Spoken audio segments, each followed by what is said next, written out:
So, so we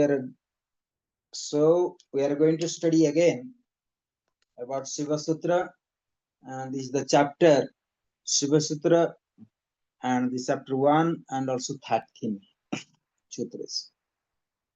Say Icha Sakti Uma Kumari Icha Shakti Uma Kumari. So this is the sutra number. Very interesting that is the Icha. Icha means willpower. Shakti, as you know. But Uma is mother. Kumari means virgin. So when you are using Kumari, Kumari means virgin. So virgin, what does that mean? This means purity, pure consciousness. So Kumari in the sense of a person who enjoy everything itself, completely free, not to depend anything.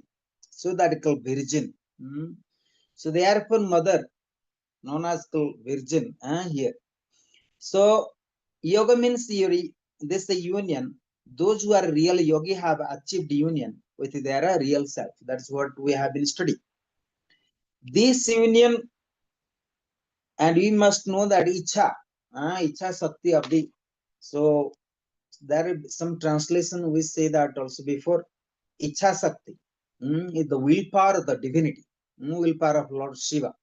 So that is called Icha Sakti. It means with the power.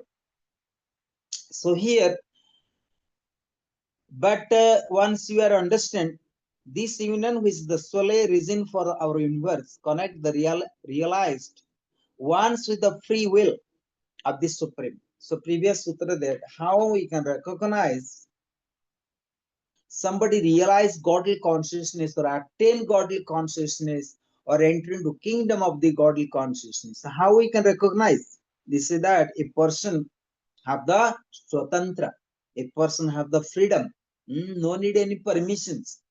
Like common and social life, we need always kind of permissions. But when you are entering the kingdom of the Atma Jnana, there is no need any kind of permissions because you are free. You are free. So there is nothing to depend. So that is free will. The Sanskrit word Kumari expresses the idea of play, that energy that play in the universe, creating, protecting, and destroying it. Kumari can also mean virgin in the sense of purity that does not require any other for her enjoyment. So Sakti, the Kumari itself free, itself free. The goddess energy, Sakti, the power, create this world. She is not different from the oneness, but takes on the temporal appearance of separateness and manifests the external hologram. They say Sakti is not separate from the Shiva, but the world when is created seems like separate, but it's not separate. Like for example, our body, our mind and sense. We can only speak when Atma is here. But it's not separate from the oneness. But if it's separate, then what happening? We are declared death. Similarly, this whole the world is not separate from the divine consciousness, although it looks like separate, but actually not. Otherwise, this will be the jada. There is no life, nothing. So when we are enjoying everything in this material world, the samsara, this is also part and parcel of the divine consciousness. Like the whole, like yourself, you enjoying everything because of a soul, because of Atma. If Atma is absent from our body, what happening? We are declared as death. So the Sakti is not separate from the Shiva. Although looks like separate, but actually not separations. No separations. So therefore, and with the help of Shiva, that is the world, Sakti can create this world. That you know also. Shivaha Saktya Yukta Yadevavate Sakta Prabhavito. But here see that Lord Shiva also cannot create anything without Shakti. But Shakti also cannot have created this world without the Shiva. So both are interdependent, that it must be clear. This goddess energy, Shakti power, create this world. She is not different from the oneness. What that means? Not different from the Shiva, not separate from Shiva, but takes on the temporal appearance of separateness and manifests the external hologram. The realized yogi gets this kind of swatantra will, but having become the whole universe, he or she has no need for anything. Therefore, does not like ordinary, but therefore he does not like ordinary people possess gross desires. When you are the universe, what remains to be desired? They say that if you are already realized, I am the Atma, I am the whole universe, I am the pure consciousness. So what desire going to left? I think there is no desire left, anything to fulfill, because you are free. So following the previous sutras, how we can realize, how we can understand if somebody enter into kingdom of final enlightenment. So therefore, to recognize final enlightenment someone, it means we can check that person external world, is there any desires to fulfill? Is that person suffering? So therefore, and we can see that this world, if a person enlightenment or not. So this kind of the sutra try to explain it. The Lord Shiva tried to explain how to recognize enlightenment person. But of course, as we are common persons, as we are a common being in the social life, we are judging through our consciousness, through our judging our senses organs, through the judging our five senses of the knowledge also. So therefore, and we have to see a person attain the consciousness of the godly consciousness. We can only recognize when we are developing transcendental consciousness. Am I clear that? Otherwise, your all our senses part of blocking. It can block your own senses, or can block to recognize someone is attain the divine consciousness. So therefore, it's difficult as per my understanding. But you can try to understand only through intellect now. Perhaps there are other universes to play in. The intriguing idea suggested by the Krishna himself in the Bhagavad Gita. Lord Krishna explained, I support this entire universe with a single fraction of myself. So what does he do with the other fractions? When we are done playing here, are there many other universes with a completely different kind of adventure for us to roam in? So one translation of Paramarthastra. They say Maya Tattva. In this, the substantive cause numerous universes floating in it like bubbles in ocean. So what I mean here is very interesting that there is still, we sometimes think there is so many world there, so many universe there. Actually, if we are entering the final kingdom of the liberations, I don't think there's something you are going to wonder. Of course, we try to enjoy like many things in the material world. But once you are experience the final world, the final universe, I don't think so. There is something you can wonder for to achieve something, as per my understanding. Am I clear that? As per my understanding until now, no. Once you reach Brahmaloka, there's nothing to, and you can float. There's nothing to you can wonder because everything's over. But so far you have not reached the final enlightenment or the Atman, and of course we can check many things. Like when you study yoga, until the final enlightenment, still we are searching so many yoga to practice, right? Like if for a example, for a concentration mind, you study mantra yoga. Like sometimes you chant one mantra and you're not very happy, you chant another mantra, another mantra, another mantra, so many mantras. But you are very strict, like Viswamitra, or sorry, the Valmiki Rishi. He wants to chant only one mantra, Ram, Ram, Ram, Ram, Ram, Ram, enough.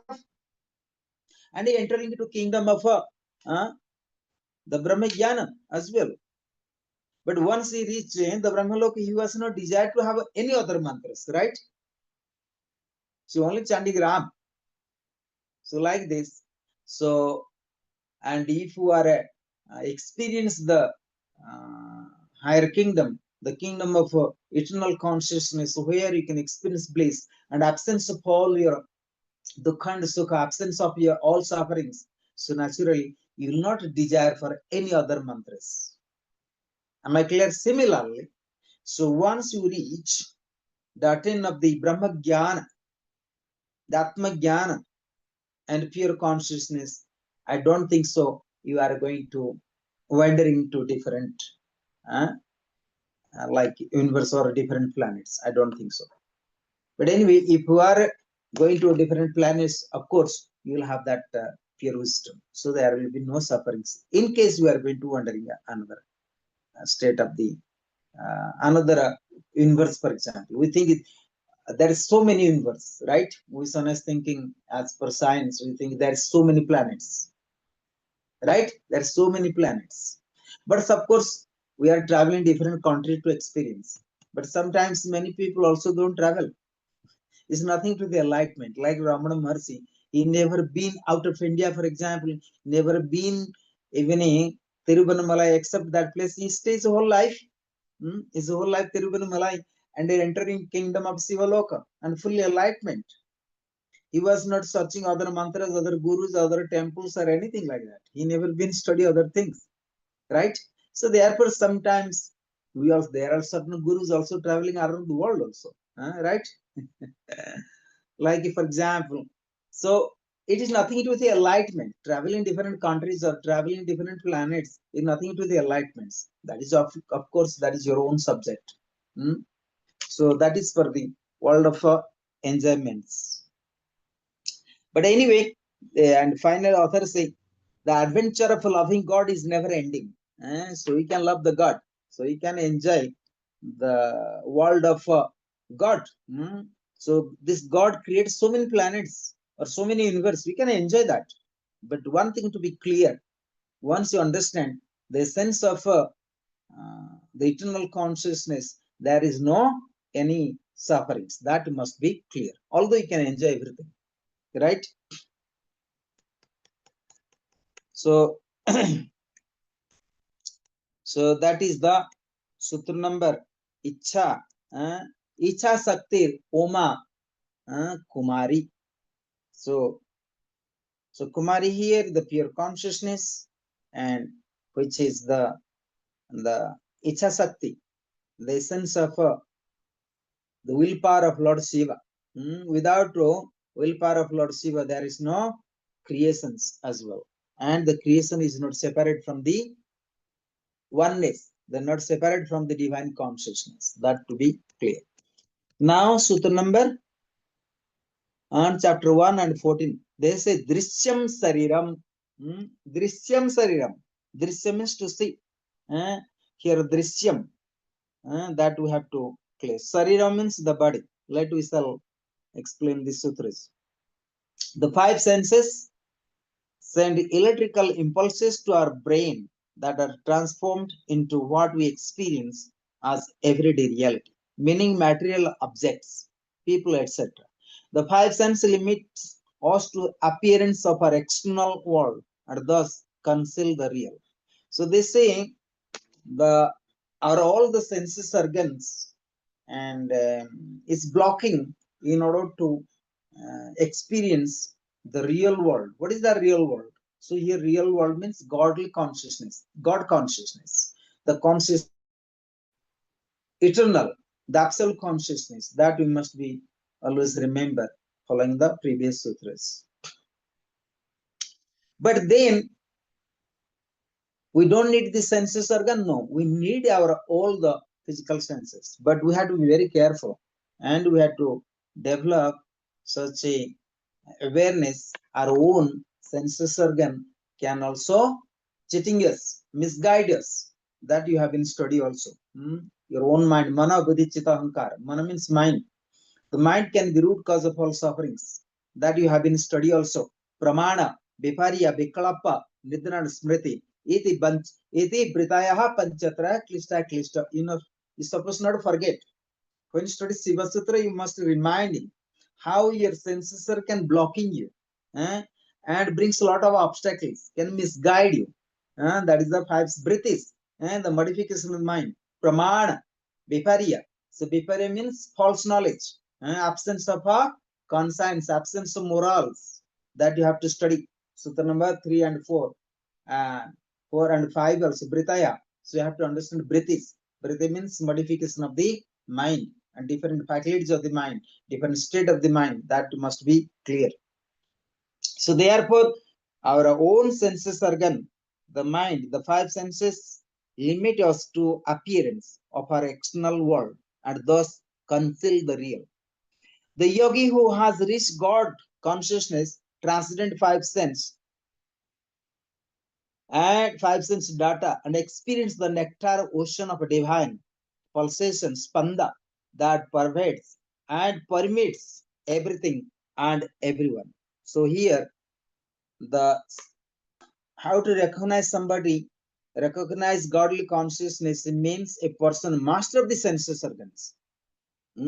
A person master of the sense organs, but a common person slave of the sense organs or the five senses. So that, and we are a common person far from the reality, far from the real world. So only a enlightened person over master of the five senses, so that a person can experience the nectar, ocean of divine pulsations, and a person also can experience and God is exist and everywhere, all pervades and permits everything and everyone. This whole universe is made of that liquid consciousness, that bliss.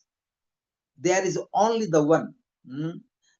This includes the yogi and his her own body. This is Drishyam Sariram. So how we can see the whole inverse. Drishyam, how to see? Drishyam means to see, to experience, and have visions. This whole universe is made of that liquid consciousness and bliss, Chid Anand. And there is only the one. This includes the yogi and his or her own body. Therefore, this entire world is perceived by the enlightened as an expansion of one's own body. Expansion of the one's own body. Floating in the ocean of bliss-filled nectar without appearance of distinction, differences, and the illusion of separation. The God realized once come to view their body as an object, just like every other object in the external manifest world. The enlightened no longer think, I am this and not that. They know they are everything. They know aham idam means I am this. Idam means I am. Uh, I am this whole universe. Means aham idam. Aham means I am. Idam means this. So I am nothing, but I am the whole universe. I am nothing, but I am the pure consciousness. And this. So therefore, enlightenment don't see there is anything is separation from the divine consciousness. And without divine consciousness, nothing can be exist. That must be clear.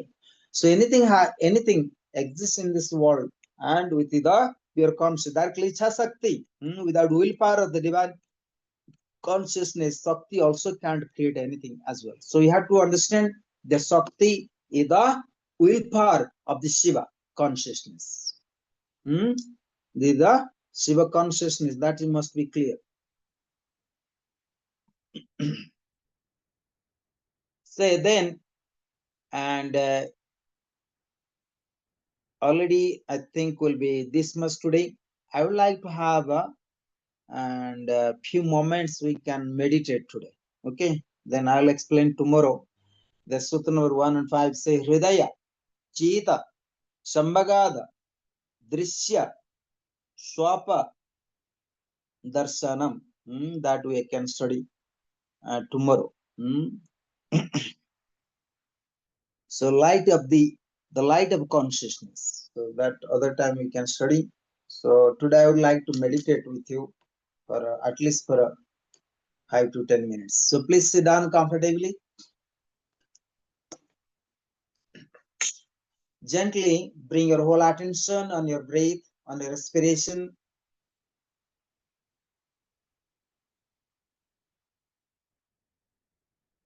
Bring your whole attention on your incoming and outgoing breath by breathing normally and naturally. Develop the homogeneous awareness of the whole body. Make sure your spinal cord straight and erect.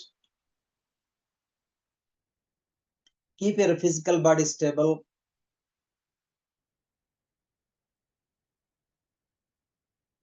There should be no external or physical discomforts.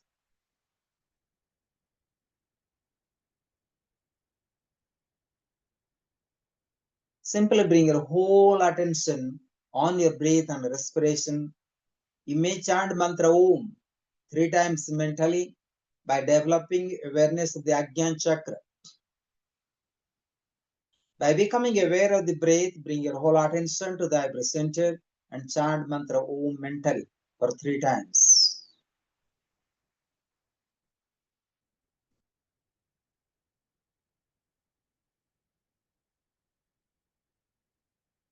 Chant mantra Om mentally Om, Om, Om by developing awareness of the Ajna chakra.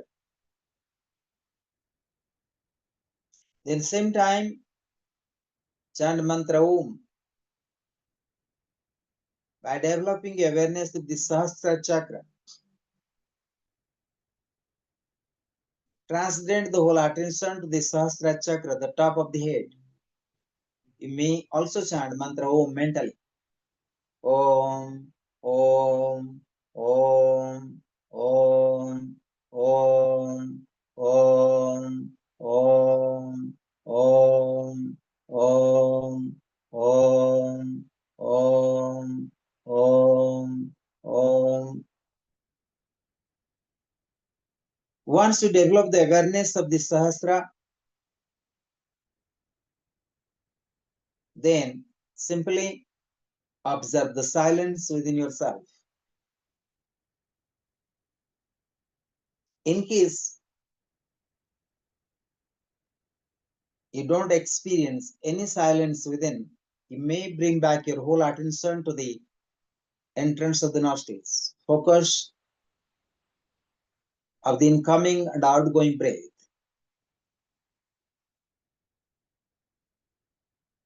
If you can't experience silence within, it means you don't have proper concentration of mind, the dharana. So therefore, before you are going to experience the silence, you may develop awareness of the breath, or you may chant mantra Om mentally by developing awareness of the Sahasrara chakra. Breath and mantra Om. That both is helping you in order to, the breath helps concentration in mind, the Om helps in order to transcend your 3 state of the mind. Jagrata, Swapna and Sushupti. Then naturally you can experience the pure silence. Silence the love, silence the truth, and silence lead to the Atma Jnana.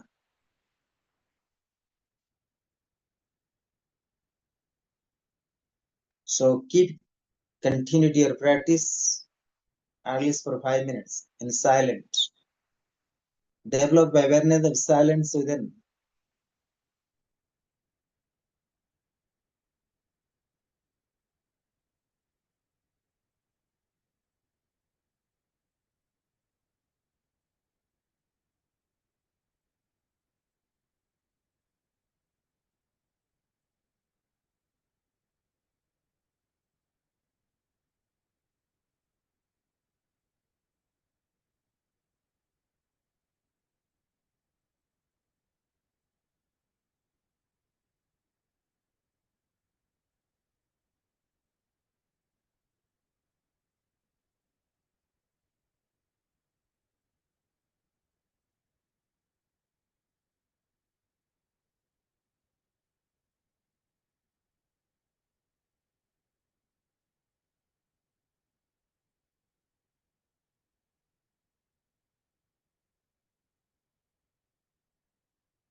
Now slowly bring your whole attention to your breath. Chant mantra Om with me. The meditation is over for now.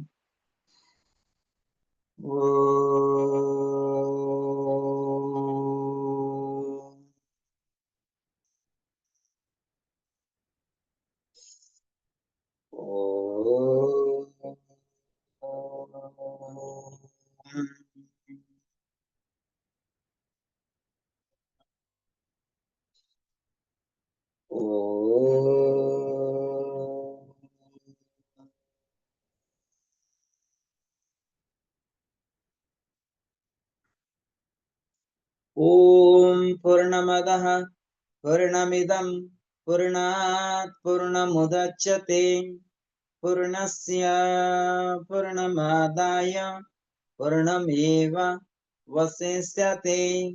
Om Shanti Shanti Shanti. Let we shall chant Mahamrija mantra for the world peace and liberation for the all beings, and our prayers for one and all. Om Trayambakam Yajamahe Sugandhim Pustivardhanam Urvarukam Yogandhanam Mritarmasyamamritam. Om Trayambakam Yajamahe Sugandhim Pustivardhanam Urvarukam Yogandhanam Mritarmasyamamritam. Om Trayambakam Yajamahe Sugandhim Pustivardhanam Urvarukam Yogandhanam Mritarmasyamamritam. Om Shanti Shanti Shanti. Hare Om. Om Gurubhyo Namaha. Om Sankaram Sankaracharyam Kesavam Badarayanam Sutrabhasakritam Vande Bhagavanto Panaha Panaha. Ishvara Gururatmete Murti Veda Vibhagine Vyaptadehaya Sachinaamurtaye Namaha. Harihi Om. Thanks to all of you. May God bless you all. Thank you.